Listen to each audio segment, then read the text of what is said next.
Shalom. Sekali lagi saya ucapkan shalom. Bersyukur pada Tuhan sampai hari ini kita masih ada kesempatan yang indah untuk kita bisa datang bersekutu memuji memuliakan nama Tuhan. Bersama-sama kita akan memberikan yang terbaik sebagai ucapan syukur kita kepada Tuhan melalui firman dan pujian kita. Sebelumnya kita akan berdoa.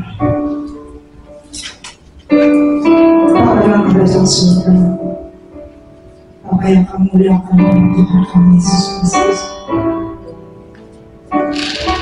kami mengucap syukur atas semua kebaikan Tuhan yang senantiasa nyatakan dalam kehidupan kami. Tuhan yang tidak pernah lalai menjaga, melindungi kami, memberkati kami, bahkan mencukupkan segala kebutuhan kami.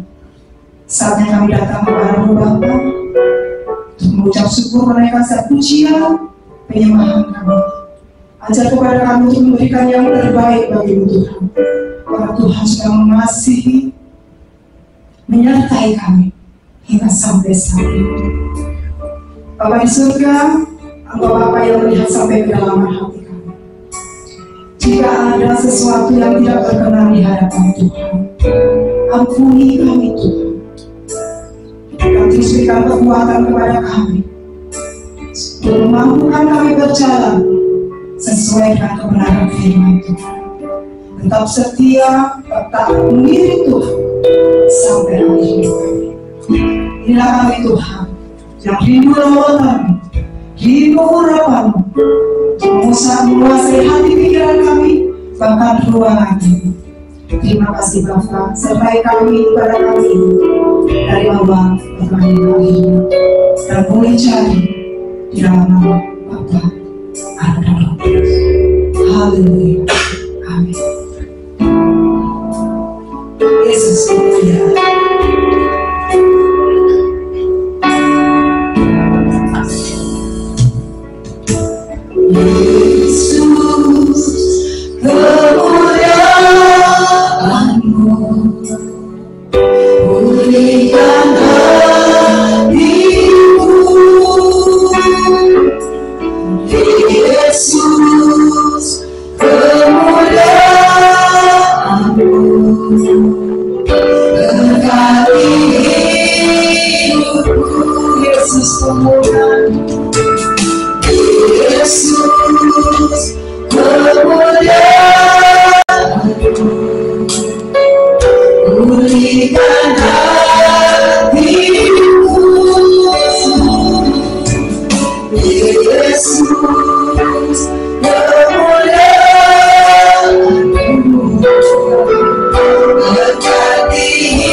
waktunya kita berikan yang terbaik bagi Tuhan. Pujian kita berikan dengan keseluruhan hati.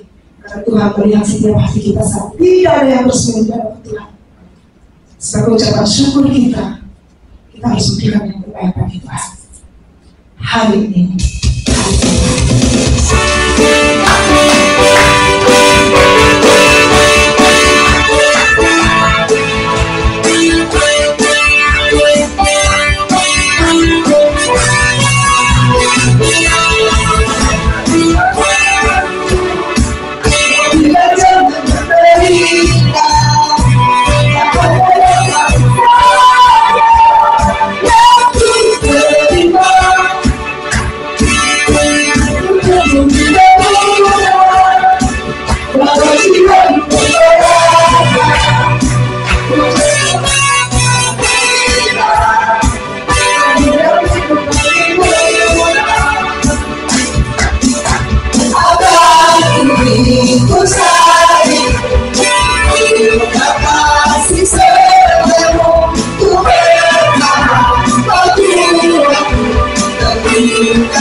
You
melalui firman.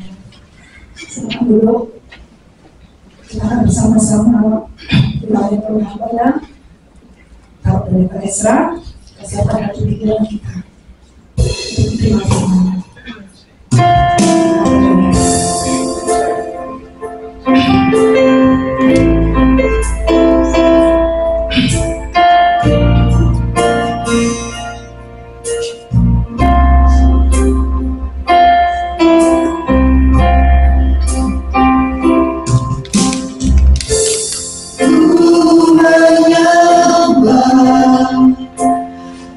Dalam kudus hadiratmu,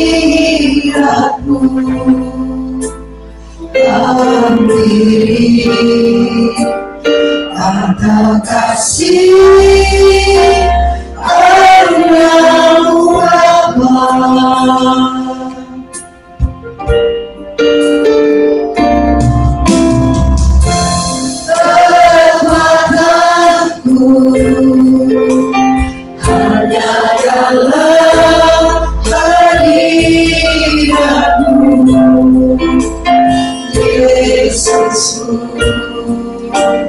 Hanya Kaulah segalanya.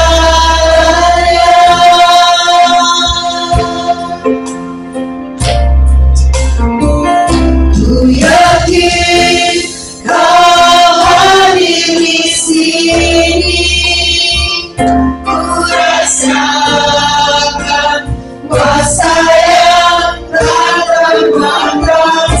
Ku yakin Kau nyata di sini, kemenangan terjadi di sini.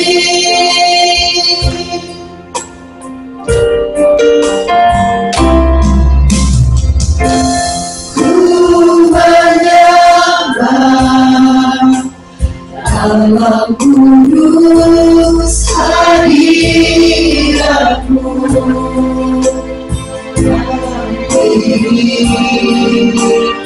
Ada kasih karena-Mu Bapa.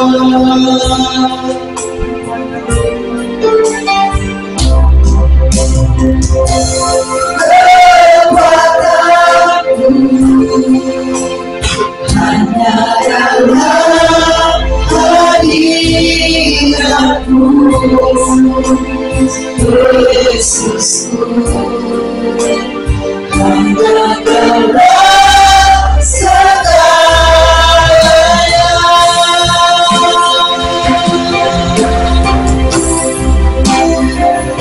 Ku yakin Kau hadir di sini, ku rasakan kuasa yang tak terbatas. Ku yakin Kau nyata di sini, kemenangan terjadi di sini. Ku yakin Kau hadir di sini, ku rasakan kuasa yang tak terbatas. Ku yakin Kau nyata di sini, kemenangan terjadi di sini. Sama jiwa aku jiwa, suatu besar Yesusku. Sangat hatiku menyembah-Mu, Kau bersama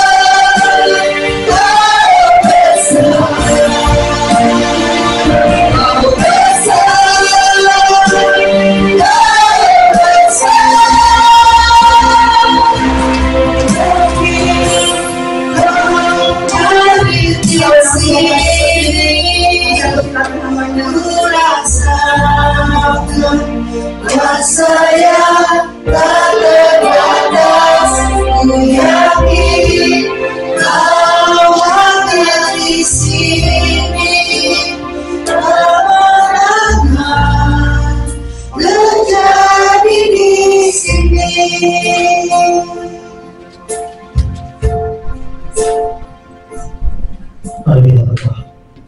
Tuhan, kami bersyukur untuk pagi hari ini kami boleh kembali berbakti, dan sekarang kami mau mendengar firman Tuhan. Mari Tuhan berikan kami yang mengerti firman Tuhan, hati yang mau menerima kebenaran firman, dan Tuhan juga tolong supaya bekerja dalam kehendak kami, supaya apa yang menjadi pesan firman Tuhan dapat kami lakukan dalam hidup dan juga di dalam pelayanan kami.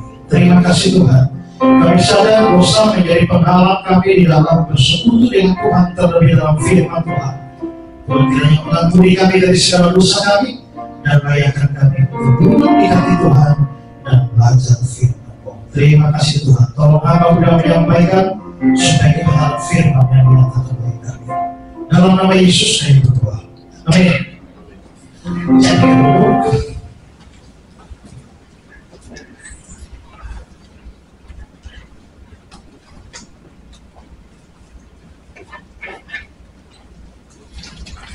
Baik, shalom. Baik, Bapak Ibu, kita akan belajar firman Tuhan hari ini di bawah tema dipanggil untuk melayani. Mari kita lihat teks Matius 10 ayat 1 sampai 4. Yesus memanggil ke-12 muridnya dan memberi kuasa kepada mereka untuk mengusir roh-roh jahat dan untuk melenyapkan segala penyakit dan segala kelemahan. Inilah nama ke-12 rasul itu. Pertama, Simon yang disebut Petrus dan Andreas saudaranya, dan Yakobus anak Zebedeus dan Yohanes saudaranya, Filipus dan Bartolomeus, Thomas dan Matius pemungut cukai, Yakobus anak Alfeus dan Tadeus, Simon orang Selot, dan Yudas Iskariot yang mengkhianati Dia. Ini 12 nama rasul. Biasa di sekolah minggu sudah hafal ya, tapi saya yakin banyak yang lupa sudah. Nah, saya akan bicara hari ini dipanggil untuk melayani, dan sesuai teks ini maka yang dipanggil untuk melayani ini adalah para rasul, para murid Yesus, 12 orang. Ada yang tanya sama saya, Pak Pendeta, kalau memang Yesus mau melayani seluruh dunia, kenapa tidak memilih 100 murid? Kok hanya 12? Pertanyaan kedua, kenapa 12 orang itu semuanya laki-laki, gak ada perempuan? Nah saudara, Yesus memilih 12 murid ini bukan sesuatu yang kebetulan. Hanya dapat 12, tidak. Itu sesuatu yang disengaja. Mengapa? Karena dia sedang mau membuat sebuah kesetaraan dengan umat Allah dalam perjanjian lama. Karena umat Allah dalam perjanjian lama itu diwakili oleh 12 suku Israel. Sehingga Yesus memilih 12 orang ini itu supaya sejajar. Di dalam perjanjian lama ada 12, di perjanjian baru ada 12. Sehingga nanti kita bisa melihat di dalam kitab Wahyu, di dalam kerajaan surga itu dikatakan ada nama 12 suku Israel dan ada nama 12 rasul anak domba itu. Tentu tidak Yudas Iskariot karena sudah berakhir dan sudah diganti dengan Matias. Tapi 12 PL, 12 PB, 12 kali 12, 144 kali angka 1000 sebagai angka jumlah sempurna menjadi 144.000 di dalam Wahyu pasal 7 ayat 4. Dan itu berarti bahwa bermakna simbolis bahwa pada akhirnya yang ada di dalam kerajaan surga itu adalah seluruhnya umat perjanjian lama, umat perjanjian baru secara lengkap, secara utuh yang diwakili dengan angka simbolis 144.000. Nanti saksi Yehova sama tafsir ayat itu sehingga akhirnya mengatakan bahwa yang masuk surga cuma 144.000.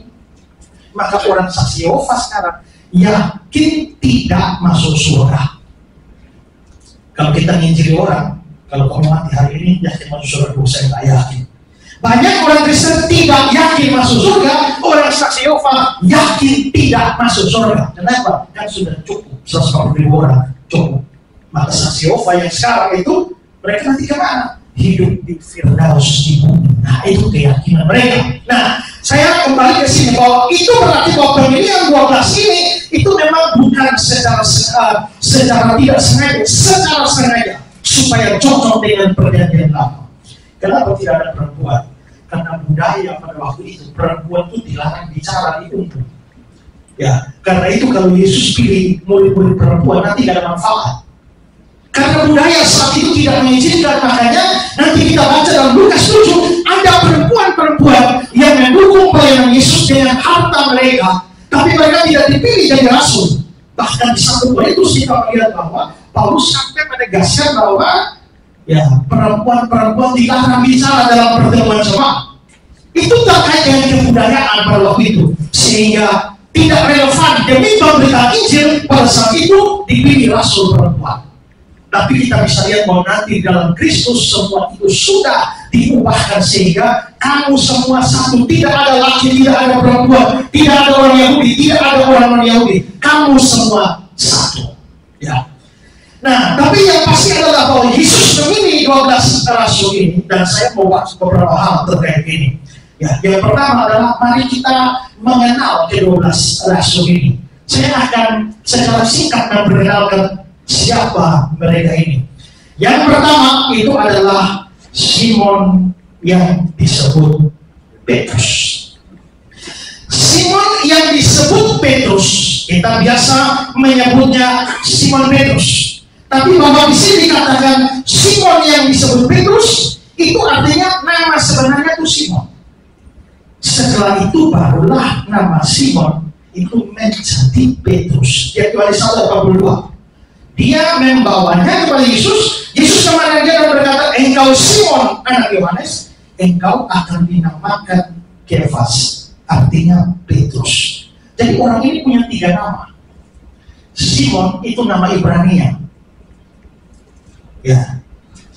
Petrus itu nama Yunaninya. Kefas itu nama Arabnya. Karena mereka waktu itu bahasa hari-hari itu bahasa Arab. Maka kalau dalam bahasa Arab namanya Kefas. Tapi karena dia orang Ibrani, maka dia punya nama Ibrani Simon atau Simeon.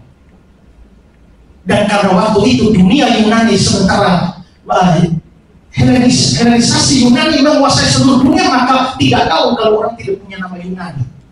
Makanya namanya juga adalah Petrus yang artinya batu karang.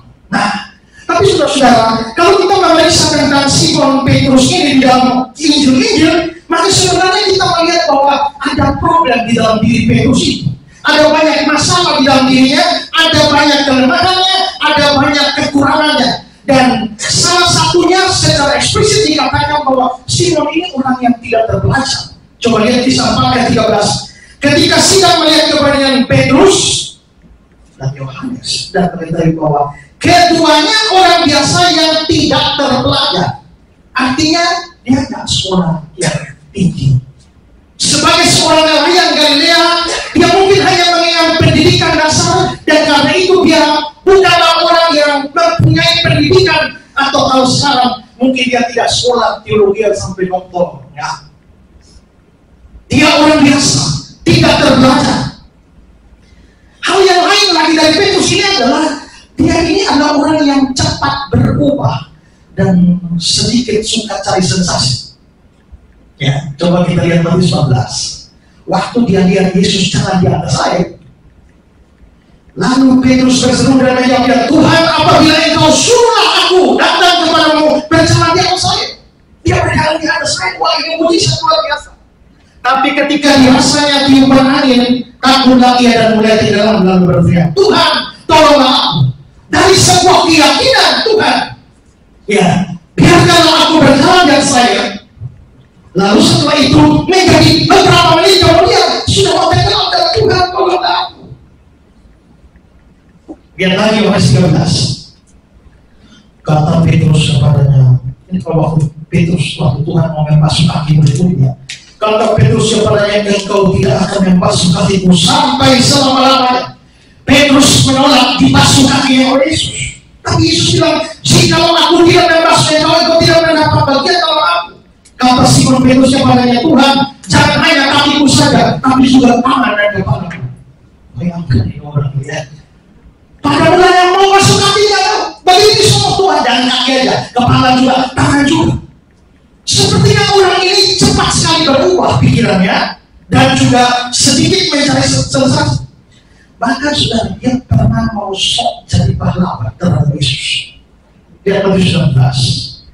Sejak waktu itu Yesus mulai menyatakan kepada murid-muridnya bahwa dia harus pergi ke Yerusalem dan menanggung banyak penderitaan dari pihak tua-tua, imam-imam kepala, ahli-ahli Taurat, lalu dibunuh, dibangkitkan pada hari yang ketiga. Tapi Petrus menarik Yesus ke samping dan menegur dia. Bayangkan bahwa ada orang pernah tegur Tuhan, ya, menegur gurunya itu adalah Petrus. Katanya, Tuhan, kiranya Allah menjauhkan hal itu daripada udah sekali-kali tidak akan menimpa engkau. Yesus bicara dia akan mati, dia akan mati di salib. Tapi Petrus sok bijak menasihati gurunya, sekali-kali itu tidak akan menimpa engkau. Matius 26. Tetapi seorang dari mereka yang menyertai Yesus mengulurkan tangannya, menghunus pedangnya, menetapkan kepala kepada hamba imam besar sehingga putus telinganya. Maka kata Yesus, masukkan pedang itu kembali ke dalam sarungnya, sebab barang siapa menggunakan pedang akan binasa oleh pedang. Atau kau sangka aku tidak dapat berseru kepada Bapakku supaya ia segera mengirim lebih dari 12 pasukan malaikat membantu aku. Ketika Yesus ditangkap di Getsemani, Petrus sok jadi pahlawan, angkat pedang, hantam musuh. Yesus bilang, kau kira saya tidak sanggup meminta Allah Bapa kirim lebih dari 12 pasukan malaikat? Kata pasukan di situ legion, bahasa Yunani-nya satu legion itu adalah 6.000 tentara, itu istilah militer Romawi. Jadi kalau Yesus panggil satu legion, berarti ada 6.000 malaikat datang. Tapi Yesus bilang lebih dari 12 pasukan, lebih dari 12 legion, berarti lebih dari 72.000 malaikat itu bisa dipanggil turun. Maka kalau Yesus mau selamatkan diri, tidak perlu Petrus. Tapi Petrus sok jadi pahlawan, angkat pedang, lawan musuh. Petrus juga tercatat sebagai orang yang terlalu pede. Lihat Matius 26. Petrus menjawab, biarpun mereka semua tergoncang imannya karena engkau, aku sekali-kali tidak. Yesus berkata kepadanya, aku berkata kepadamu, sesungguhnya malam ini sebelum ayam berkokok, engkau telah menyangkal aku 3 kali. Kata Petrus kepadanya, sekalipun aku harus mati bersama-sama engkau, aku tidak akan menyangkal engkau. Yesus sudah bernubuat dan dia seolah-olah dia mengatakan bahwa apa yang Yesus nubuatkan itu salah. Aku tidak akan tergoncang, aku mati bersama-sama engkau. Berapa jam kemudian dia menyangkal Yesus. Terlalu percaya diri orang ini, sedikit overacted. Ya, Yohanes 21. Maka murid yang dikasihi Yesus itu Yohanes berkata kepada Petrus, itu Tuhan. Ketika Petrus, ini mereka di tengah audiens ya, ketika Petrus mendengar bahwa itu adalah Tuhan, maka dia mengenakan pakaian sebab dia berpakaian lalu terjun ke dalam danau. Murid-murid yang lain datang yang perahu, kan kalau yang perahu juga bisa ya. Kenapa dia mesti terjun dan berenang? Kelihatannya dia acting itu luar biasa. Dan bahkan setelah Yesus naik ke surga, dia masih sedikit munafik. Makanya ditegur keras oleh Paulus, Galatia 2. Tetapi waktu Kefas datang ke Antioquia, aku berterang-terang menentangnya sebab dia salah. Karena sebelum beberapa orang dari kalangan Yakobus datang, dia makan sehidangan dengan saudara-saudara yang tidak bersunat. Tapi setelah mereka datang, dia mengundurkan diri dan menjauhi mereka karena takut akan saudara-saudaranya yang tidak bersunat. Yang bersunat. Sedikit munafik ya. Dan kadang-kadang orang ini ngomong tanpa pikir dulu. Pada waktu di atas gunung, ketika lihat Yesus ketemu dengan Musa dan Elia, baru sembilan. Kata Petrus kepada Yesus, Rabi, betapa bahagianya kami berada di tempat ini. Baiklah kami dirikan 3 kemah, satu untuk engkau, satu untuk Musa dan satu untuk Elia. Dia berkata demikian sebab tidak tahu apa yang dikatakannya. Yo, kalau Simon Petrus melamar untuk jadi pendeta di sini, kita terima nggak?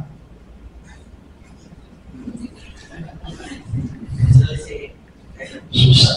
Kalau jenis begini repot, ya. Oke, sekarang mari kita berkenalan dengan orang kedua, Andreas. Ini bukan fotonya Andreas sungguh-sungguh ya. Karena zaman dulu belum ada kamera. Tapi ada orang yang mempelajari karakter dari para rasul ini, lalu kalau dia artis, lalu dia mencoba memvisualisasikannya dan menggambarnya, menghasilkan gambar seperti itu. Begitu juga kalau foto-foto yang Tuhan Yesus kan itu bukan fotonya Tuhan Yesus sungguh-sungguh, ya kan? Zaman dulu belum ada kamera. Ada orang bilang setelah Yesus makan perjamuan dengan murid-muridnya, setelah itu apa yang mereka lakukan? Selfie. Itu makanya foto Yesus yang 12 murid aja. Kita ini sekarang ini kalau tidak bisa, itu foto itu sudah ritual di dalam makan. Ya. Nah, jadi itu adalah hasil gambar artis, tapi bukan wajah yang sungguh-sungguh. Nah, Andreas ini adalah saudara Simon Petrus dan dia kelihatannya atau dia satu rumah dengan Petrus. Matius 10. Inilah nama kedua rasul itu. Lalu ada Andreas, saudaranya, berarti saudaranya Petrus. Markus 1 ayat 29. Ya. Sekeluarnya dari rumah ibadah, Yesus dengan Yakobus dan Yohanes pergi ke rumah Simon dan Andreas. Jadi mereka dua satu rumah. Tapi saudara, dia juga tidak terbelajar. Ya, sebagai nelayan seperti saudaranya dia tidak terbelajar. Tapi kelemahan orang ini adalah dia terlalu bersandar pada logikanya dan matematikanya dan mengabaikan kuasa Tuhan. Waktu Yesus suruh kasih makan, ini orang lain, Yohanes 6:9. Seorang dari murid-muridnya yaitu Andreas, saudara Simon Petrus, berkata kepadanya, di sini ada seorang anak yang mempunyai 5 roti jelai dan 2 ikan. Tapi apakah artinya untuk orang sebanyak ini? Yesus suruh kasih makan, sudah ada anak dengan 5 roti dan 2 ikan. Dia berpikir mana mungkin, mustahil dengan badan seperti ini bisa kasih makan 5 orang. Padahal ada Tuhan di situ, ada guru di situ. Yang mestinya kalau dia berlogika plus iman, maka dia harus berpikir bahwa memang ini hal yang kecil, tetapi di tangan Tuhan itu bisa menjadi sesuatu yang cukup. Berlogika itu penting, memakai logika itu penting, tapi bersandar pada logika sehingga mengabaikan kuasa Tuhan yang berada di atas logika, itu jadi problem sendiri. Kalau sudah disuruh jangan pakai logika, itu juga nggak benar. Itu sama dengan kan binatang tidak punya logika. Jadi, jangan pakai logika, itu sama dengan jadilah binatang. Kita harus pakai logika semaksimal mungkin, tapi logika harus tunduk di bawah kuasa Allah. Dan bahwa logika menyadari ada yang di atas logika, itu juga logis. Tuhan berada di atas logika, Tuhan berada di atas matematika, dan karenanya di dalam urusan iman, bukan hanya logika matematika harus jalan, tapi iman juga itu berjalan. Tapi kelihatannya Andreas bukan orang seperti itu. Layak dari perbedaan sini.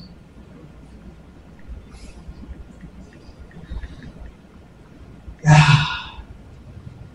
mungkin belum. Ketiga, kita kenal 2 orang sekaligus, Yakobus dan Yohanes. Mereka 2 bersaudara.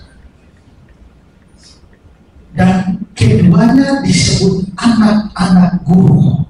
Perhatikan berarti Markus 17. Yakobus dan Yohanes. Keduanya diberi nama Boanerges yang berarti anak-anak guru. Dalam versi King James, dia the sons of thunders, anak guru. Mengapa mereka 2 disebut seperti itu? Ada yang menganggap bahwa mereka memang orang yang sangat bersemangat kalau bicara itu seperti guru. Jadi sepertinya itu merujuk kepada cara mereka berbicara, cara mereka berkhotbah, cara mereka untuk menyampaikan firman, suara mereka seperti guru. Maka mereka disebut seperti itu. Seperti yang dikatakan oleh Henry, Kristus memanggil Yakobus dan Yohanes dengan nama Boanerges yang artinya anak-anak guru. Mungkin ini karena suara mereka yang nyaring kala memberi berita. Mungkin mereka adalah pengkhotbah-pengkhotbah yang berkhotbah dengan suara yang menggelegar. Mungkin juga julukan ini menunjukkan gairah dan semangat roh mereka yang membuat mereka begitu bersemangat melihat Allah melebihi saudara mereka yang lain. bagus itu. Hanya lagi-lagi mereka tidak terpelajar. Seperti Petrus, kisah 4:13 tadi, Yohanes orang biasa yang tidak terpelajar. Tapi dua orang ini karena kakak adik, mereka dua sungguh pendek, cepat emosi. Ya. Nah, saudara, coba perhatikan 29:51. Ketika hampir genap waktunya Yesus diangkat ke surga, dia mengarahkan pandangannya untuk pergi ke Yerusalem. Dia mengirim beberapa utusan mendahului mereka untuk itu pergi. Lalu masuk ke suatu desa orang Samaria untuk mempersiapkan segala sesuatu baginya. Tapi orang-orang Samaria tidak mau menerima dia, tidak mau terima Yesus karena perjalanannya menuju Yerusalem. Mengapa begitu? Karena memang ada permusuhan ratusan tahun antara orang Yahudi dan orang Samaria. Seperti pernah saya jelaskan, orang Yahudi bahkan ngomong nama Samaria saya tidak mau. Putar pakai kalimat panjang, yang penting jangan sebut nama Samaria. Orang Samaria juga tidak kalah jahatnya.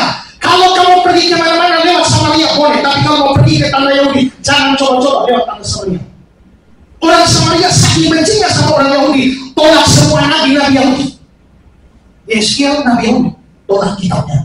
Yesaya tolak, ya.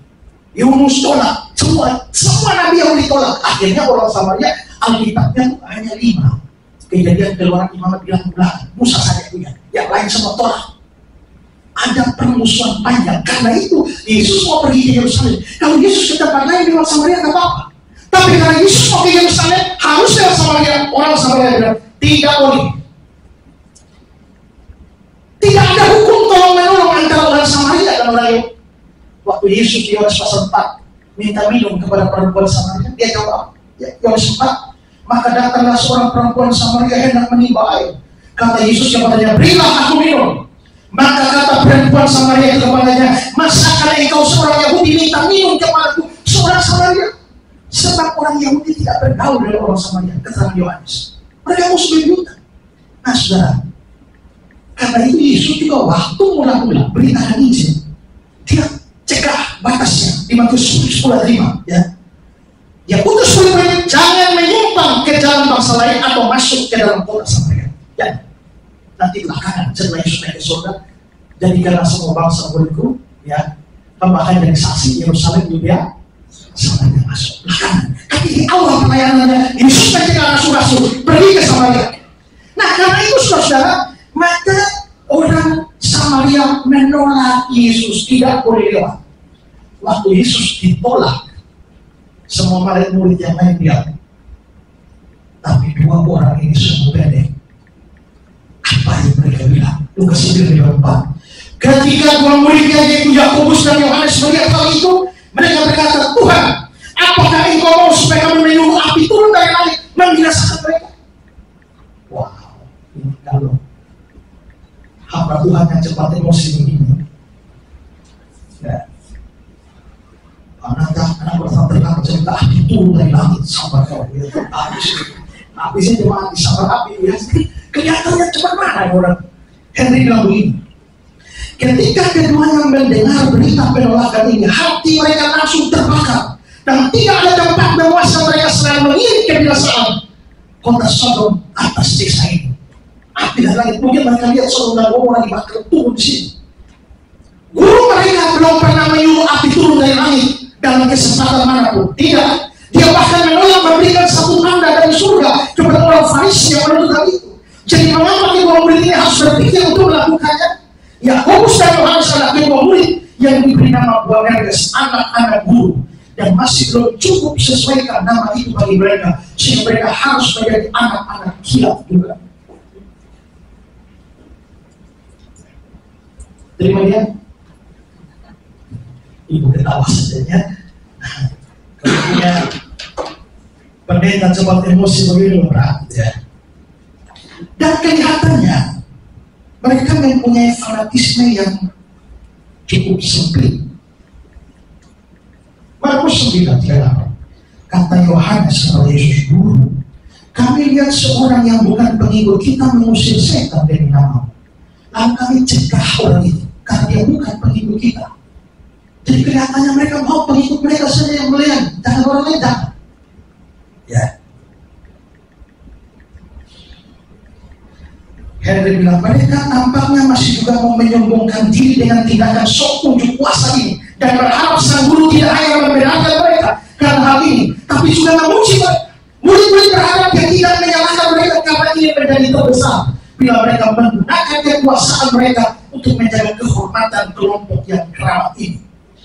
Dan yang paling fatal dari dua orang ini adalah mereka dua sangat ambisius dan nepotisme. Karena mereka pikir ikut Yesus, bayangkan kalau Yesus besok jadi raja, pasti kan ada pendamping sebelah kiri dan sebelah kanan dulu. Terus siapa? Sebelum itu terjadi lobby duluan. Pakai siapa? Ya, pakai mama mereka. Ya, lihat pada subuh.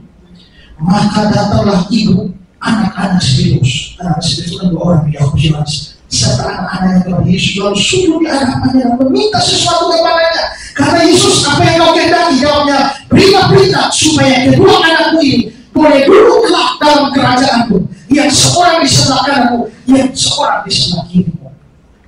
Sangat ambisius. Sebenarnya murid-murid yang lain juga begitu, hanya keduluan dua orang itu. Makanya di Matius 24 mendengar itu marahlah kesemua murid yang lain. Kenapa marah? Karena mereka juga mau. Hanya keduluan dua orang ini. Kalau punya pendeta seambisius ini dan memakai keluarga untuk dapat kehidupan, mau terima dia? Berat ya? Mari kita lihat murid berikutnya, Filipus. Nah, Filipus ini dia mirip dengan Andreas tadi, sangat bersandar pada logikanya. Yohanes 6. Ketika Yesus memandang sekelilingnya dan melihat orang banyak berbondong-bondong datang kepadanya, berkatalah ia kepada Filipus, di manakah kita akan membeli roti supaya mereka tidak makan? Hal itu dikatakan untuk mencobai dia, sebab dia sendiri tahu apa yang dilakukannya. Jawab Filipus padanya, roti seharga 200 dinar tidak akan cukup untuk mereka ini, sekalipun masing-masing mendapatkan sepotong kecil saja. Yesus mau mencobai dia dan kelihatannya memang pikiran yang logis dan matematika yang lebih jalan, tapi mereka lupa bahwa ada orang seperti Yesus yang memberi berita itu. Persis seperti Andreas. Dan yang ini juga agak lambat dalam pengertian. Yohanes 14, kata Filipus kepada Tuhan, tunjukkanlah Bapa itu kepada kami, itu sudah cukup bagi kami. Kata Yesus kepadanya, telah sekian lama aku bersama-sama kamu Filipus, dan engkau tidak mengenal aku. Barang siapa tidak melihat aku, barang siapa telah melihat aku, dia melihat Bapa. Bagaimana engkau berkata tunjukkanlah Bapa itu kepada kami? Dan saya yakin semua murid juga lambat, hanya karena Filipus mau.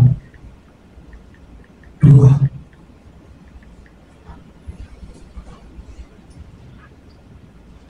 Rasul berikut Bartolomeus.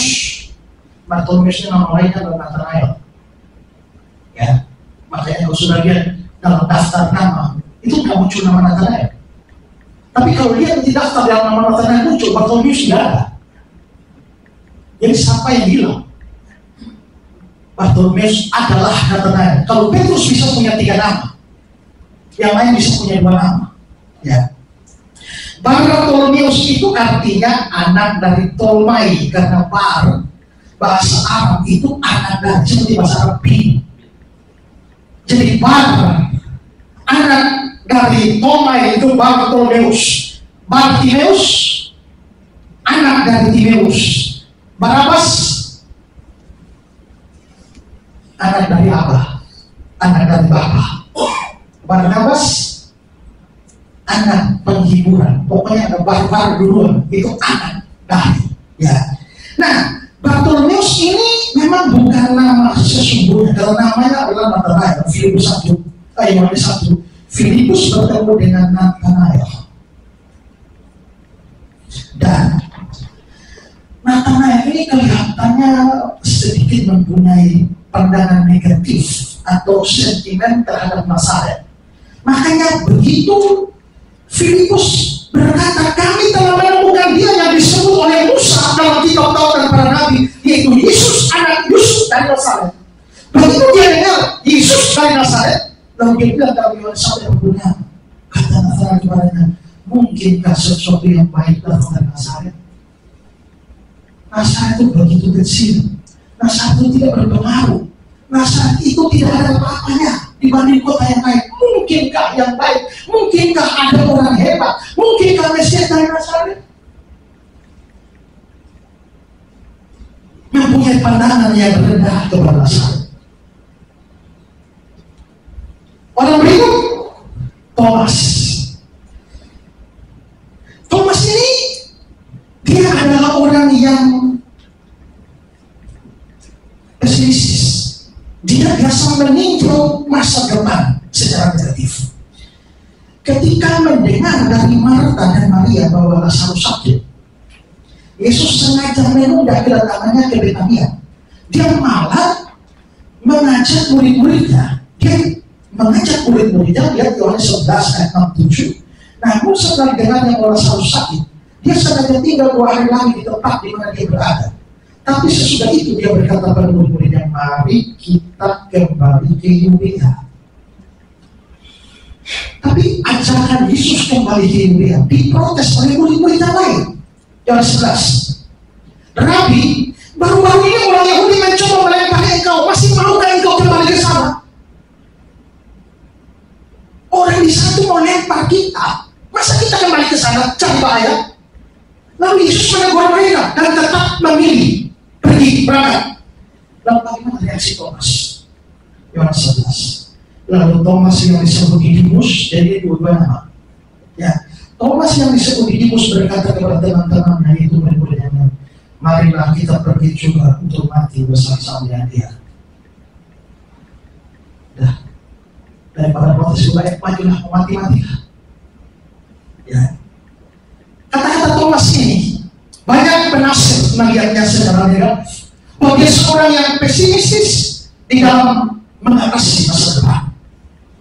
Dan yang paling menyolok adalah dalam cerita kebangkitan, di mana dia sangat meragukan berita kebangkitan Yesus. Yohanes 20. Thomas, seorang dari 12 murid yang disebut Didimus, tidak ada bersama-sama ketika Yesus datang. Maka murid-murid yang lain berkata, kami telah melihat Tuhan. Tapi Thomas berkata, sebelum aku melihat paku pada tangannya, sebelum aku mencucukkan jariku ke dalam bekas paku itu dan mencucukkan tanganku ke dalam lambungnya, sekali-kali aku tidak percaya. Dia terkenal dengan keraguan, biarpun ada sisi positifnya. Thomas begitu ragu, tapi setelah dia percaya sampai mati. Makanya mati di dia menurut Eusebius Bapak Gereja. Tapi keraguan-raguannya, sementara semua 10 murid yang lain, laki-laki dalam budaya patriarkal telah memberikan kesaksian melihat Tuhan, tapi itu dia abaikan. Kenapa bagi dia mustahil orang mati-mati? Bukankah di dalam perjanjian lama ada kisah-kisah orang mati-mati? Dan sepanjang Yesus dalam perjanjiannya beberapa kali membagikan orang mati, mengapa dia menganggap mustahil Tuhan bangkit? Dia seorang perang. Mau terima pada ini? Matius, dia seorang mantan pemungut cukai. Nama lainnya Filipi. Di Matius 9, Matius duduk di rumah cukai. Di Lukas 5:27, seorang pemungut cukai yang bernama Lewi. Lewi itu nama Ibrania, Matius itu nama Yunania. Sebagai pemungut cukai, dia bekerja pada pemerintah Romawi. Biarpun itu terjadi sebelum dia ikut Yesus. Dan orang Yahudi sangat membenci para pemungut cukai karena mereka rata-rata itu sebagai koruptor yang makan duit pajak. Sampai akhirnya mereka menjadi kaya raya, sementara rakyat itu hidup dalam kemiskinan. Mereka dipandang sebagai pemalas dan mata duitan. Minimal dia berlatar belakang seperti itu. Berikut adalah Yakobus anak Alfeus. Yakobus anak Alfeus ini tidak ada keterangan apa-apa tentang orang ini. Positifnya di mana, negatif di mana, gelap. Gak ada informasi. Berikut adalah Tadeus. Nah, Tadeus ini sama dengan Yudas anak Yakobus. Itu di Lukas 6 ayat 16. Juga sama dengan Yudas yang bukan Iskariot. Jadi Yudas Iskariot itu bukan nama. Itu sama dengan Maria Magdalena. Itu Magdalena itu bukan nama, tapi asal. Maria yang berasal dari kampung Magdala, namanya Maria Magdalena. Leonardo dari kota Vinci disebut Leonardo da Vinci. Itu asalnya. Yudas Iskariot artinya Yudas dari kampung Keriot. Jadi kalau misalnya ada dua orang bernama Esra, orang tanya Esra mana? Esra Kupangka atau Esra Papua. Nah, gitu kan. Untuk membedakan itu harus ada itu bukan Esra Kupang. Nah, Yudas itu juga begitu. Ada Yudas Iskariot, ada Yudas yang bukan Iskariot. Lihat Matius 10 ayat 3, dia adalah Tadeus. Lukas 6 ayat 16, Yudas anak Yakobus itu orang yang sama. Yohanes 14 ayat 22, Yudas yang bukan Iskariot. Jadi sebenarnya tidak semua Yudas jelek ya. Yang menjual Yesus itu yang Iskariot. Tapi yang Yudas ini kan baik. Ya. Jadi jangan anti sama Yudas. Karena ada Yudas bagus. Ya. Jangan kita dapat orang Kristen kasih nama Yudas. Tapi Yehuda mau. Padahal Yudas dan Yehuda itu sama. Yehuda orang nama Ibrani, Yudas nama Yunani. Siapa orang ini? Tidak ada keterangan apa-apa. Jadi positif tidak kita ketahui, negatif juga tidak. Orang berikut adalah Simon orang Selot. Simon orang Selot itu tidak sama dengan Esra orang Kupang. Wah, Selot itu nama partai. Dan kira-kira ya siapa ya? Anton orang PDIP, gitu ya. Simon orang Selot. Selot itu partai garis keras Yahudi pada waktu itu, karena kita tahu bahwa orang Yahudi pada waktu itu ditindas oleh orang Roma, dijajah oleh orang Roma. Dan partai Selot ini adalah partai garis keras yang berpikir bahwa segala usaha dengan kekerasan harus ditempuh, usir PKI. Nanti yang bikin gara-gara perang Yerusalem tahun 70 sampai Jenderal Titus dan orang Roma datang dan menghabisi Yerusalem itu partai Selot itu. Mereka yang bikin gara-gara bikin pemberontakan dalam Yerusalem, makanya akhirnya rata dengan tanah tahun 70. Nah, mereka ini adalah orang yang berdarah panas dan tidak segan-segan membunuh orang Roma dengan segala macam kaki tangannya, termasuk pembunuh cukai. Saya berikan suatu kutipan dari Lukas 6. Mereka berkata-kata, maksudnya mereka orang Selot. Mereka berkata-kata untuk mencapai tujuan revolusi ini dengan kekuatan militer. Bahkan partai Selot menegaskan, selain Allah, tak seorang pun yang berhak memerintah mereka. Maka mereka bersumpah akan berjuang melawan kerajaan Roma dengan mempertaruhkan mati hidup mereka. Mereka bertekad berapi-api bagi nama Tuhan dengan melaksanakan keadilan Tuhan, membasmi segala agama kafir, bertekad menggalakkan perang suci, menumpas kuasa kegelapan sampai tuntas. Mungkin kayak FGI. Mau terima pendeta mantan FGI? Ya. Dan orang berikut adalah Yudas Iskariot. Ya. Nah, Yudas ini ditambah keterangan dalam Matius 4 Simon orang Selot, Yudas Iskariot yang mengkhianati dia. Saudara, ada dua orang yang dikasih nama tambahan, Matius dan pemungut cukai. Ya, Matius sudah pemungut cukai, lalu si Simon orang Selot. Ya, ada keterangan, tapi menariknya adalah pemungut cukai dan orang Selot itu keterangan sebelum mereka jadi murid. Jadi keterangan dari belakang. Tapi Yudas yang akan mengkhianati dia itu adalah sesuatu yang akan terjadi. Matius pemungut cukai, tapi dulu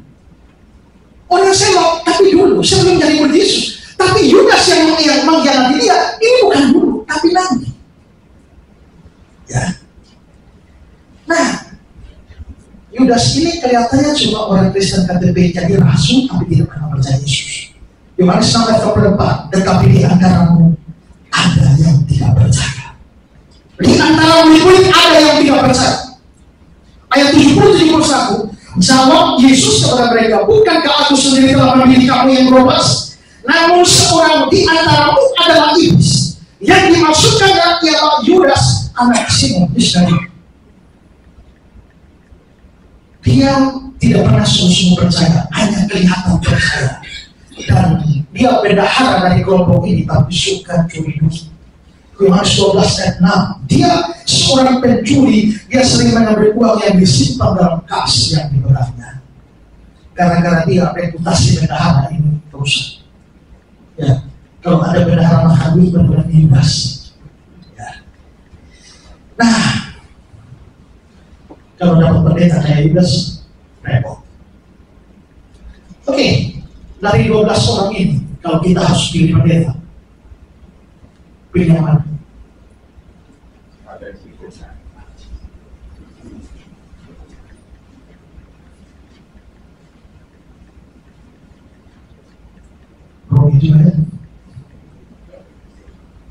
Oke, hal yang kedua, mari kita menganalisa lebih dalam. Dari semua yang sudah saya ungkapkan, saya bisa berikan beberapa catatan secara umum untuk mereka. 12 orang. Ya, nanti minus Yudas. Mereka ini rupanya adalah orang-orang biasa yang punya banyak kekurangan dan kelemahan. Ya. Beberapa di antaranya nelayan. Ada yang eks-pemungut cukai, ada yang tidak jelas pekerjaannya, pendidikannya. Tidak ada di antara mereka yang nampak sebagai orang yang benar-benar terpelajar, benar-benar berpendidikan tinggi seperti Paulus. Tidak ada tokoh masyarakat di sana, tidak ada pejabat di sana, tidak ada orang-orang yang berpengaruh di dalam agama pada waktu itu. Tidak ada juga yang punya latar belakang atau kedudukan misalnya mereka ikut sekolah iman, tidak ada. Mereka benar-benar orang awam, orang biasa. Dan seperti sudah saya jelaskan tadi, coba kita lihat daftar ini. Ini yang tadi saya daftar kelemahan mereka. Kita lihat, Simon Petrus begini. Dan Simon Petrus paling banyak problem dia. Ya. Beberapa orang memang tidak diketahui seperti nomor 9, tapi yang lain itu daftar negatifnya itu banyak. Kalau saudara punya 12 murid kayak begini, atau 12 jemaat kayak begini, mau dibikin apa?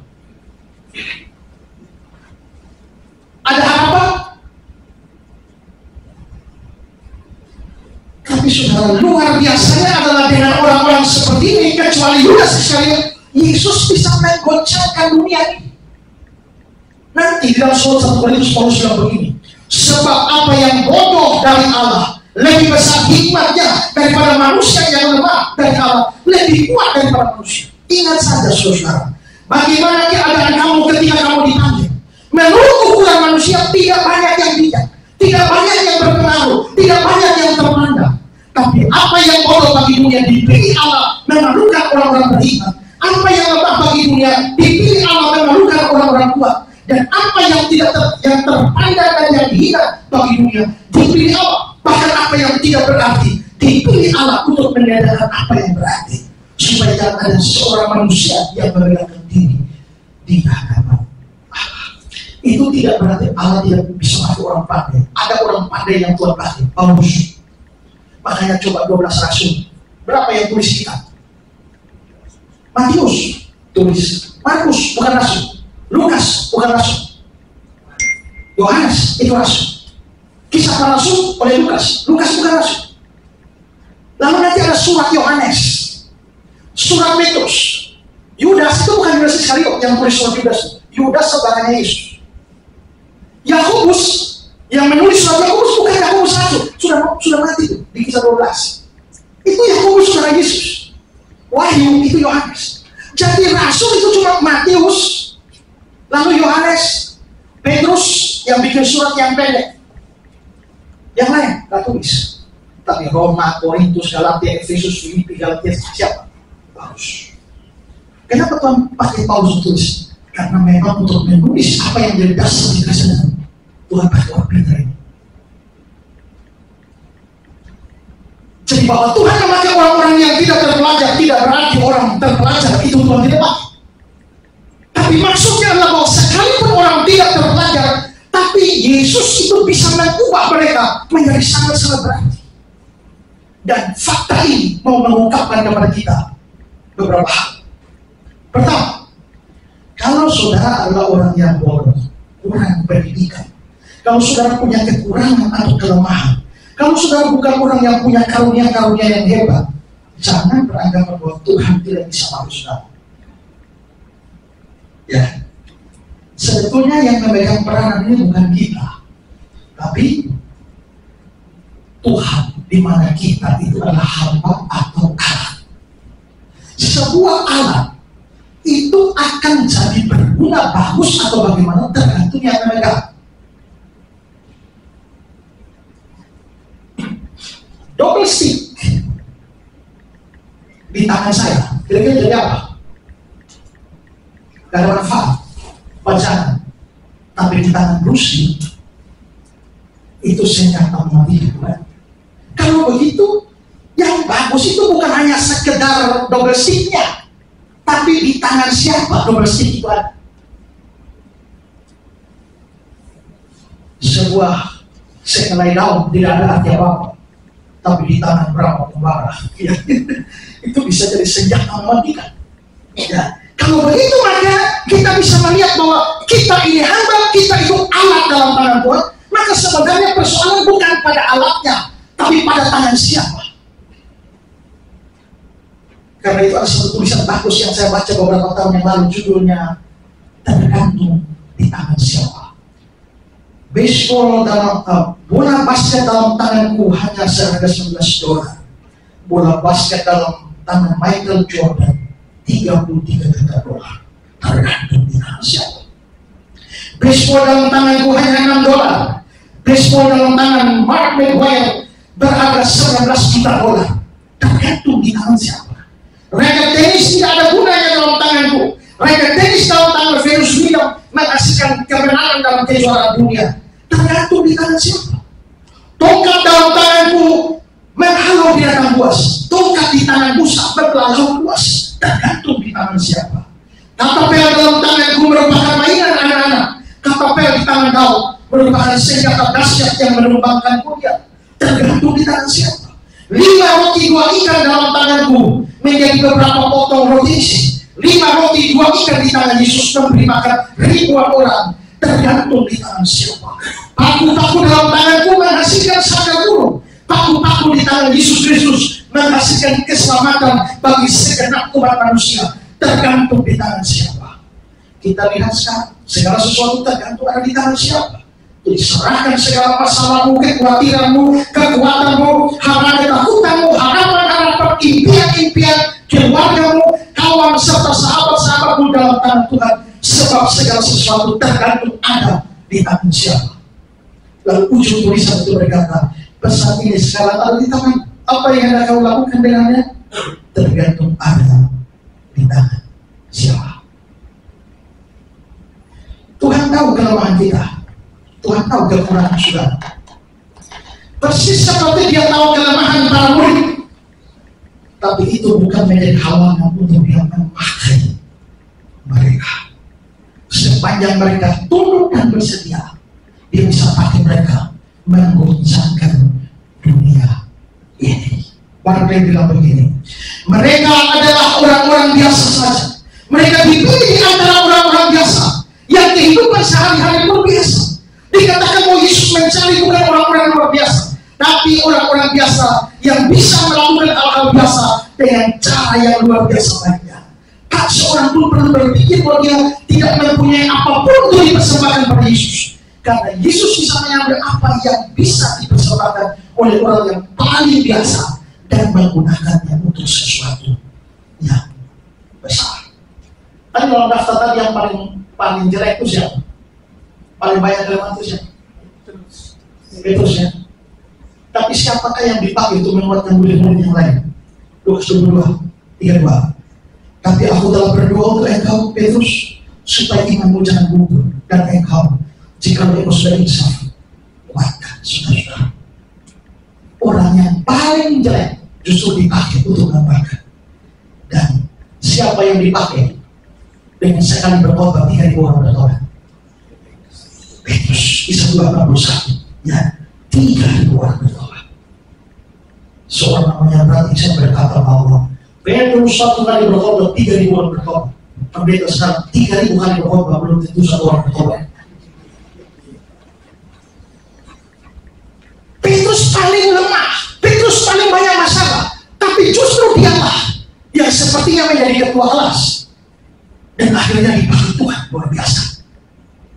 Kalau begitu, saudara-saudara juga bisa dipakai Tuhan, bukan? Tidak peduli kekurangan dan kelemahan.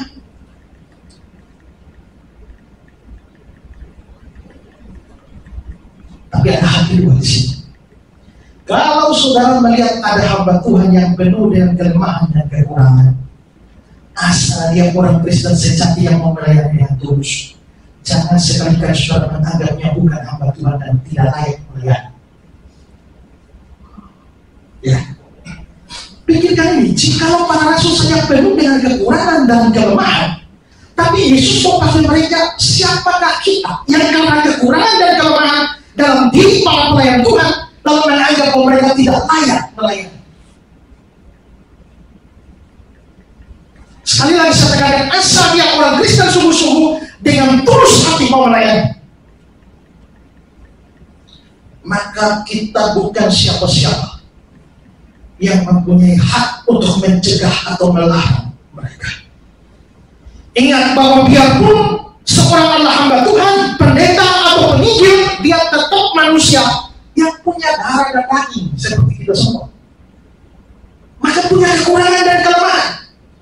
Dia bisa munafik, overacting, sok tahu, cari sensasi seperti Petrus.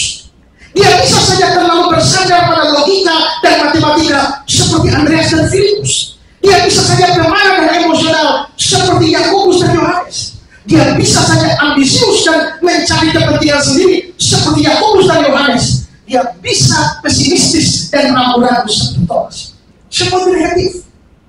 Tapi proses terus berjalan, dan kalau dia orang Kristen sungguh-sungguh dan dia setia dalam pelayanan, Tuhan bisa pakai dia. Ingat, Daud juga pernah jatuh, bukan? Tapi Tuhan tidak buang dia. Petrus pernah menyangkal 3 kali, Tuhan tidak membuang dia. Murid bahkan Tuhan Yesus berkata, apakah engkau mengasihi aku? Tanya 3 kali. Kenapa tanya 3 kali? Karena beberapa hari lalu menyangkal Yesus 3 kali. Tapi Tuhan pakai dia, dan Tuhan dia balahkan. Petrus sudah menyangkal, tapi Tuhan panggil dia kembali dan berikan kepercayaan. Gembalakanlah domba-domba. Tuhan adalah Tuhan yang berikan kesempatan kepada hambanya dalam segala kelemahan dan kekurangan untuk bisa melayani. Murid-murid yang lain juga waktu Yesus disalib ada di mana semua? Hilang semua. Tapi Tuhan tetap pakai mereka, bukan? Karena itu jika saudara melihat ada kekurangan dan kelemahan dari hamba Tuhan, pendeta, penginjil, doakan, bantu, nasihati, dorong, pegang tangan mereka, sama-sama maju, sama-sama berjuang, sama-sama melayani. Seperti yang Tuhan bikin kepada para rasul yang penuh kelemahan. Itu catatan pertama tentang mereka. Sekarang catatan kedua, mereka punya sifat dan karakter dan keadaan yang saling bertentangan. Ini menariknya kalau kita menganalisa mereka. Petrus itu orang yang kelewat optimis dan terlalu percaya diri. Sedangkan Thomas itu orang yang terlalu pesimis dan kelewat ragu-ragu. Ya. Petrus adalah orang yang sangat menonjol. Hampir dalam semua kasusnya muncul. Tapi Yakobus, anak Alfeus dan Tadeus sangat tidak menonjol, bahkan tidak ada catatan apapun tentang mereka. Matius dulu sebagai pekerja pemerintah Roma, sebagai pemungut cukai. Sedangkan Simon orang Selot itu orang yang benci kemunculan.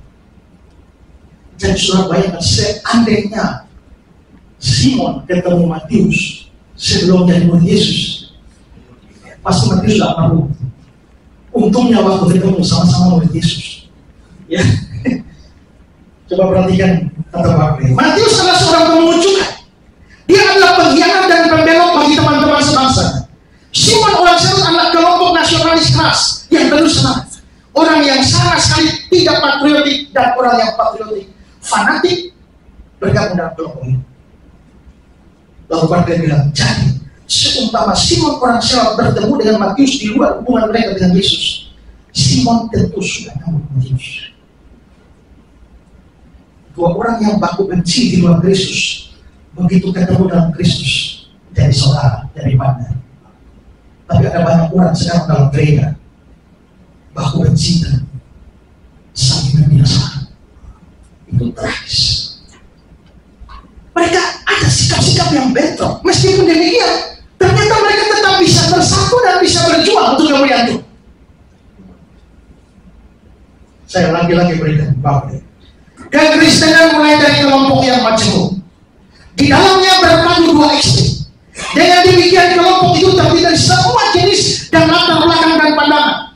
Kekristenan dimulai dengan tekad bahwa orang-orang yang berbeda harus hidup bersama. Dengan memampukan mereka untuk hidup seperti itu, karena mereka semua hidup bersama Yesus.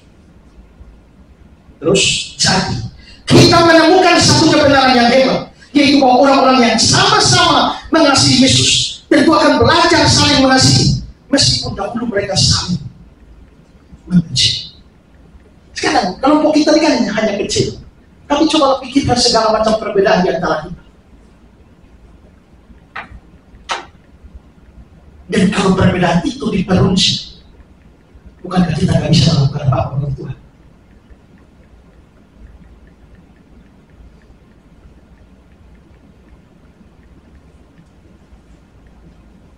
Ini harus menjadi pelajaran bagi kita dalam gereja.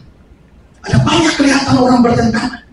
Yang satu keras atau kasar, yang lain lemah lembut luar biasa, yang lain apapun dia marah, tapi yang lain bahkan apapun yang terjadi tidak bisa marah. Ya. Satu menonjol secara luar biasa, yang lain tidak. Yang satu berapi-api, yang lain kok menonton. Yang satu lakukan segala sesuatu mesti pikir pakai taktik, yang satu hajar saja frontal, yang satu nekat, yang lain cenderung takut, yang satu berani mengambil tindakan, tapi yang satu terlalu pikir terlalu panjang sampai dia tidak apa-apa. Sekarang kira-kira dengan model seperti itu, bisakah kita melayani bersama? Tapi langsung bisa. Maka di sini kita bisa melihat bahwa dengan perbedaan-perbedaan itu, mereka disatukan di dalam iman pada Kristus dan tujuan yang sama untuk melayani. Maka mereka bisa melayani bersama. Hari ini sejumlah saudara akan dihabiskan menjadi majelis gereja yang akan mulai melayani dalam kelompok kita yang masih kecil ini. Dan saya kira kalau kita disuruh untuk melihat latar belakang semua, kita mendapati begitu banyak perbedaan di antara kita. Tapi kalau rasul-rasul bisa melayani dan memuliakan Tuhan, dan pasti bisa.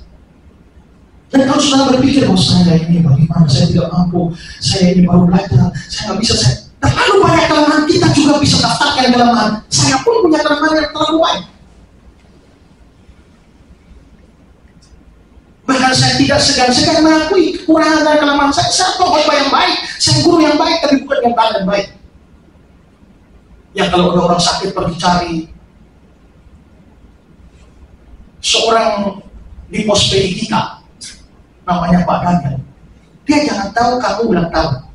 Ulang tahun jam 6 pagi dia sudah di muka rumah. Ketok, wah, kamu ulang tahun pernikahan dia sudah sampai di dulu. Kita yang ulang tahun lagi terlupa. Ya, saya satu kali mau perjalanan ke kampung, pelayan, ban mobil gembos. Stop di jalan, isi angin. Ngobrol sama yang punya usaha isi angin. Bapak kerja di mana? Loh, Saya kan jemaatnya Bapak. Susah saya terima. Kalau saya duduk dengan Alkitab 7 jam, 8 jam, betah. Kan kita ikat-ikatnya lupa ada jemaat sakit di sana. Bahkan kadang-kadang anjing sakit di mereka. Suruh mereka datang. Bikin acara pemahaman. Ya saking sayang anjing. Kita tentu punya banyak kekurangan.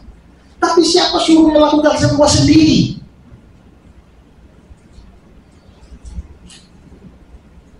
Dalam urusan lain kita one man show. Lebih hemat. Tapi dalam urusan pelayanan, kenapa Roh Kudus berikan kepada yang seorang karunia ini, kepada yang seorang karunia ini? Masing-masing ada karunianya. Tidak ada orang yang diberikan seluruh karunia kasih dia semua.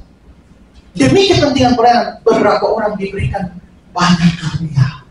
Orang seperti Stephen Tom itu diberikan karunia banyak, tapi nggak semua. Semua karunia dia enggak. Kalau Tuhan kasih satu orang itu semua karunia, maka dia melayani sendiri dan dia tidak butuh orang lain. Tapi kepada yang seorang roh berikan ini, kepada yang seorang roh berikan ini, berarti saya punya ini, saya tidak punya yang punya dia. Yang ini juga tidak punya itu. Tujuannya apa? Supaya semua orang melayani dan supaya semua orang saling membutuhkan di dalam pelayanan. Maka pendeta itu bukan mahal segala-galanya dan dia harus lakukan segala sesuatu. Tidak. Tuhan memberikan kepercayaan menjadi pemimpin jemaat, tapi pekerjaan pelayanan harus dikerjakan oleh semua. Maka dengan segala perbedaan dan kekurangan, kita semua bisa menemui Tuhan dengan baik. Yang penting punya satu, sama-sama sungguh-sungguh percaya Yesus dan sama-sama punya tujuan memuliakan Tuhan melalui pelayanan kita. Maka semua ego kita akan rindukan dengan pekerjaan pelayanan. Atas dasar firman Tuhan ini, maka saudara-saudara yang dipilih menjadi majelis itu kiranya boleh diberkati melalui firman Tuhan ini untuk melakukan pekerjaan pelayanan di tengah-tengah gereja kita yang kecil ini. Tuhan memberkati kita. Amin.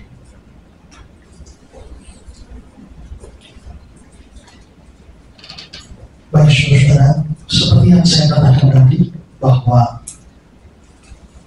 akan ada pertapisan untuk saudara-saudara yang melakukan pelayanan. Tadi depan saya berbicara di beberapa teman, lalu ada yang bertanya sebenarnya pertapisan itu apa? Nah ini sebenarnya adalah tradisi dari dalam perjanjian lama, di mana imam-imam yang melayani itu selalu ditabiskan oleh Harun dengan cara menuangkan minyak di atas kepala mereka. Begitu juga raja. Itulah sebabnya Daud sebagai pemimpin tapi dihabiskan dan diurapi oleh Samuel.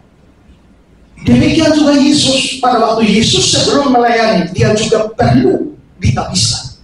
Dan perbedaan dia dengan imam-imam perjanjian lama, mereka pakai minyak, tapi Yesus Roh Kudus turun langsung pada waktu dia dibaptis. Sehingga baptisan Yesus dianggap sebagai pentabisan bagi dia sebelum dia terjun dalam pelayanan.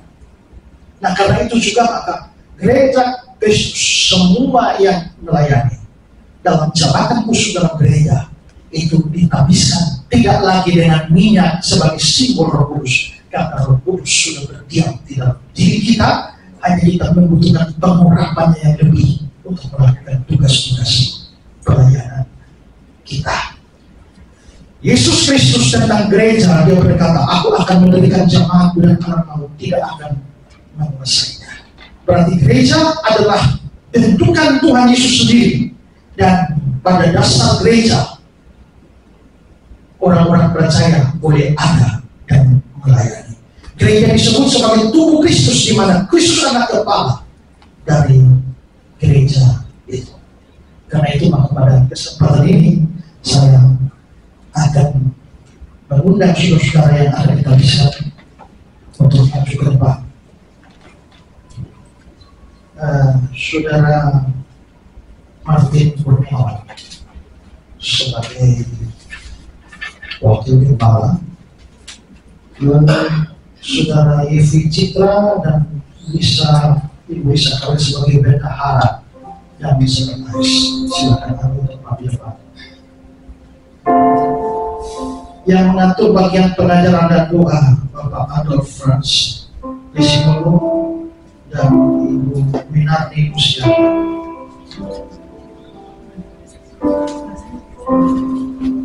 Yang mengatur public relation Bapak Hardi Lujani dan Bapak Teguh, dan yang bertanggung jawab untuk sekolah minggu adalah Bapak Menteri Adrianus dan Bapak Ibu Adriana Isri. Saudara-saudara, saya minta untuk menghadap.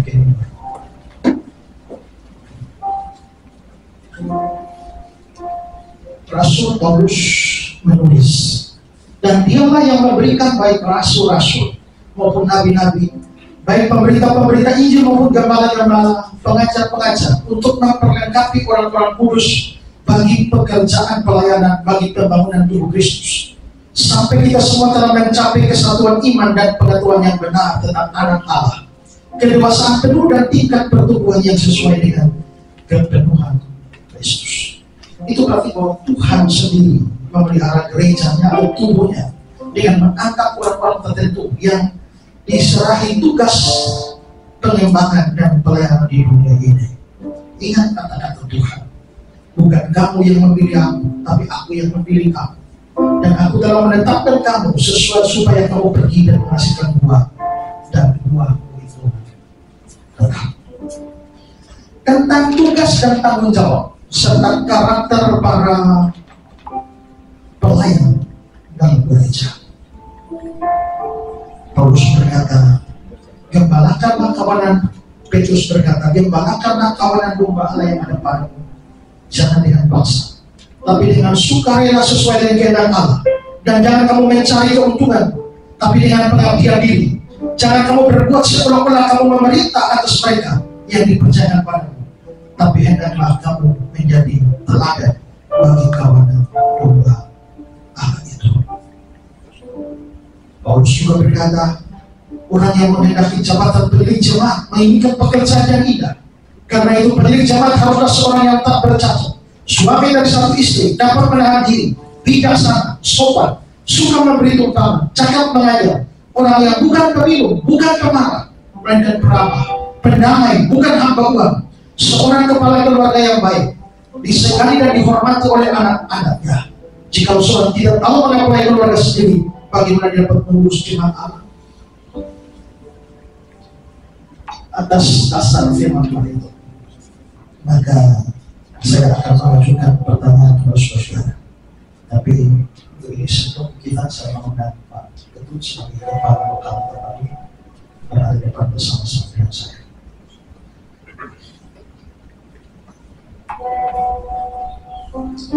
Saudara-saudara, apakah saudara percaya dan yakin bahwa Tuhan Allah di dalam Yesus Kristus melalui gerejanya telah memanggil, memilih dan menetapkan saudara sebagai pelayan jemaat untuk melayani di gereja Tuhan yang adalah tubuh Kristus? Apakah saudara bersedia menerima tanggung jawab dan tugas pelayanan sesuai bidang pelayanan saudara dan berjuang semaksimal mungkin untuk melayani Tuhan dan jemaatnya dalam kasih, kerendahan hati dan kehendak Tuhan sesuai firman-Nya? Apakah saudara bersedia untuk setia dalam pelayanan saudara walaupun ada banyak kesulitan dan tantangan?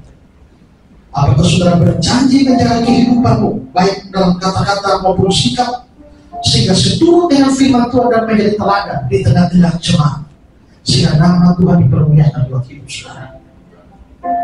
Apakah saudara bersedia menerima nasihat, saran, teguran dan kritik yang membangun demi pelayanan yang jauh lebih baik? Dan apakah saudara berjanji untuk mentaati peraturan-peraturan gereja yang berlaku dalam lingkup gereja Kristen Injil Nusantara Revival? Apakah jawab? Ya, saya dia bersedia dan dia berjanji sesuai dengan segenap hati. Meneguhkan janji ini, mari kita menyanyi melayani Yesus. Melayani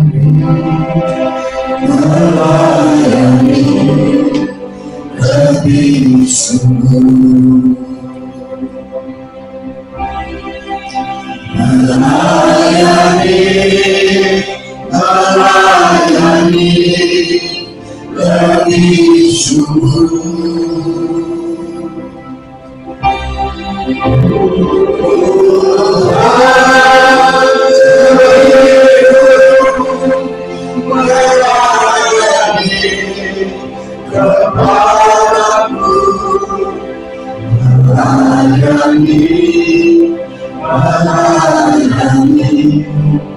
lebih sungguh.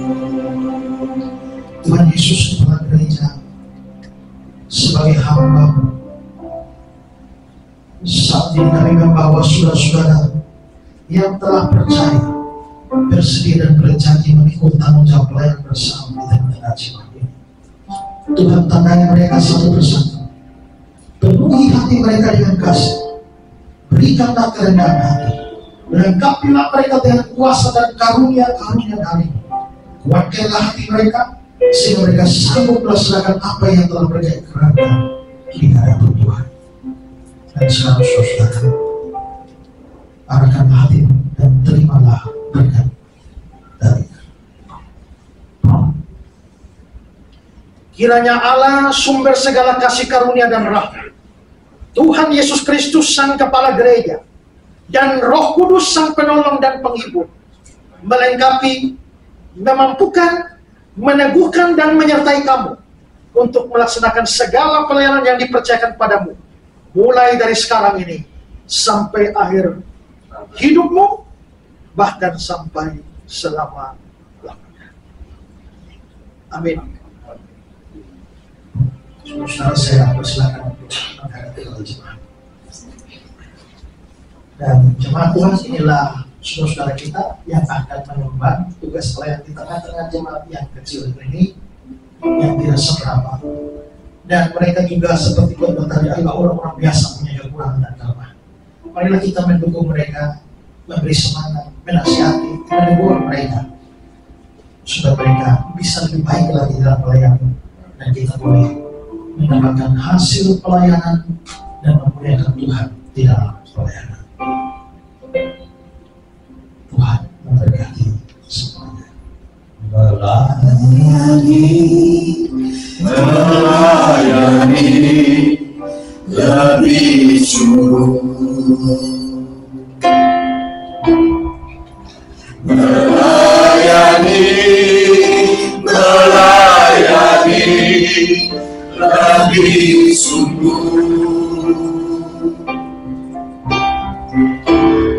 Tuhan lebih dulu melayani kepadamu, melayani lebih sungguh. Tuhan memberkati saudara sekalian.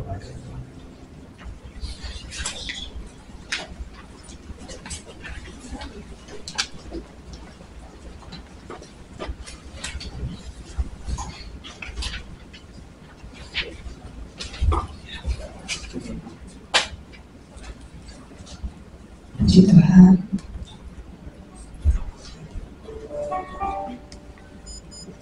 Tuhan selalu menemani hamba-Nya untuk pelayanan Tuhan di tempat ini. Waktunya kita akan memberikan persembahan kita.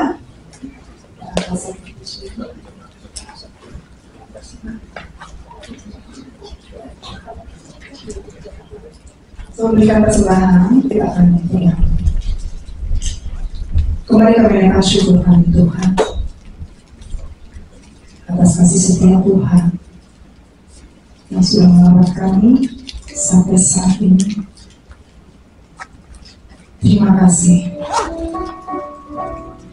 Tuhan, oleh hamba-Mu Bapak Pendeta Esra sudah menunjukkan setiap pelayan Tuhan di tempat ini. Ada banyak kekurangan, ada banyak kelebihan, tapi kami percaya bahwa kuasa Tuhan turut bekerja dalam kehidupan mereka.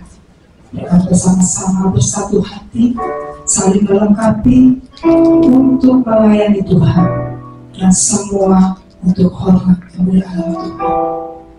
Terima kasih Tuhan. Tiba saatnya kami akan berikan persembahan kami. Tuhan tidak melihat besar kecilnya, tapi Tuhan melihat hati kami yang tulus memberi untuk hormat kemuliaan Tuhan. Berkatilah persembahan kami untuk kelebaran kerajaan Tuhan.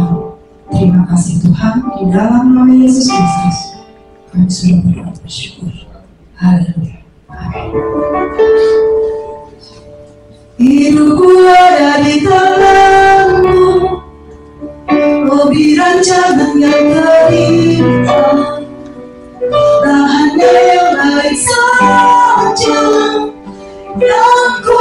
terima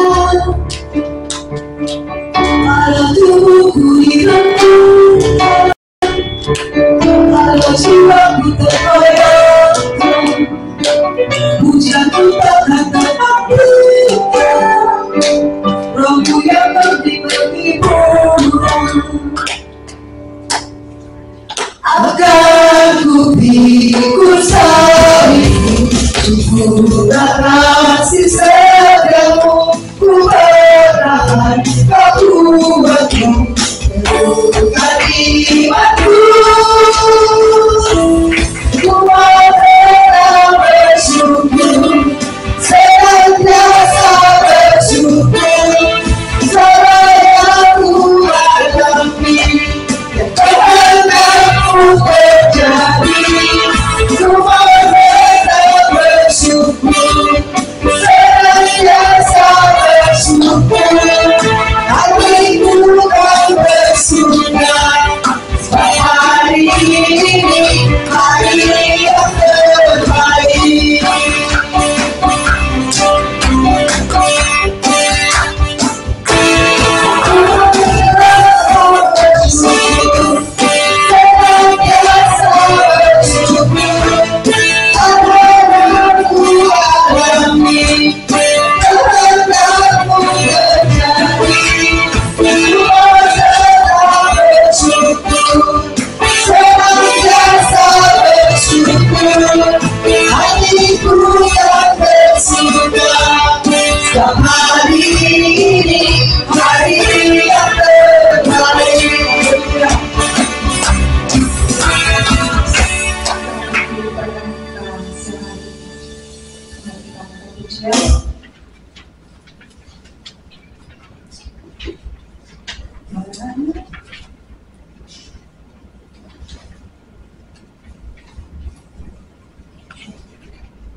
Seumur hidupku,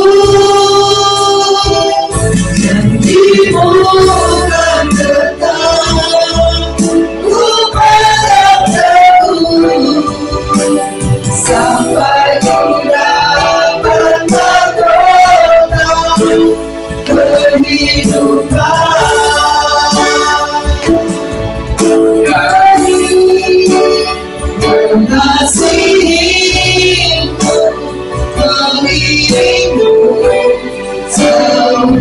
kehidupan. Janjimu kan tetap ku pegang teguh, sampai ku dapat mahkota kehidupan. Tuhan, terima kasih dan bersyukur untuk kami dalam ibadah hari ini. Firman Tuhan yang berfirman, biar dapat bermanfaat hidup dan pelayan kami, terlebih bagus saudara kami yang baru kita bisa menjadi majelis dan pelayan di gereja ini. Biar kami beroleh kekuatan dan pegangan dari Tuhan untuk membantu pelayanan kami bersama. Kami akan berpisah dari tempat ini dan melanjutkan yang kegiatan lain. Masuk dalam hidup tanggung jawab kami sepanjang minggu ini dan seterusnya. Kami mohon berkat dari Tuhan untuk bangsa. Sebentar kami berdoa, terima berkatnya.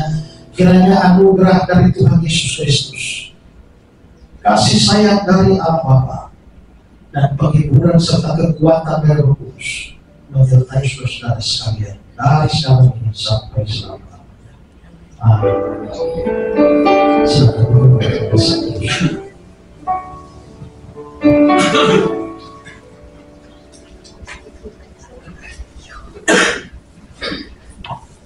Puji Tuhan. Ibadah selesai dan selamat hari Minggu. Tuhan Yesus memberkati.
Dia kalau mau masuk rumah saya akan ada aplikasi. Kalau udah saya dikirim sepeda motor. Waduh. Ayo. Ini foto dulu ya. Ganti ada. Mana ya? Edward mana? Orang Manado kan? Oh, dia punya kom dulu. Oh, Ya. Ya. 1, 2, 3. 1, 2, 3. Edward, come on, Edward. Sama Tejo, ayo. Grace, ayo. mari. Ayo. Bersama apa? Enggak ada. Grace. Come on. Dilebarkan. Di tengah ya. Grace sini. Mana bojone Grace? Tejo, come on. Bisa nggak ini? Iya, bisa. Bisa ya? Bisa. Mana? Edward mana si Anu? Ya, geser kemarin. Oh, masih kurang. Ya, geser ya nih. Kita geser. Apa yang duduk? Aduh. Ayo. Apa yang lain duduk? Yang lain duduk. Yang tua duduk ya. Devi yang hubungan selalu sama Bu Chandra Ini yang biasa nih hubungannya Bu Chandra. Ayo Pak Pendeta duduk di tengah. Ayo. Sing laki-laki duduk. Ibu, masuk Ibu. Bapak ambil itu sama Dato duduk. Cepat. Iya. Kita juga duduk. Aku Iya. kosongan Ayo. kita bukan majelis.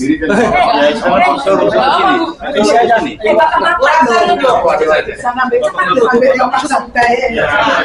Terus menunggu. Iya loh, kan ini. Bapak sini, hati-hati. Vaksin. Nah, sekarang Sudah kan duduk juga. Pas. sudah. Belum kurang pula jelek. Dokter apa duduk? Iya. Emak. Masak. Aku pendek aku duduk. Ya, Res. Lah ketok soalnya. Iya. Oh iyalah. Oke, satu HP dulu. HP yang ini dulu. Ini dulu ya. Cece dulu ya. Tunggu dulu. Ini tas dulu. 1, 2, 3. 1, 2, 3. Oke, HP yang ini. 1, 2, 2, 3. Nah, ayo. Oke, 1, 2, 3. Oke. Ayo.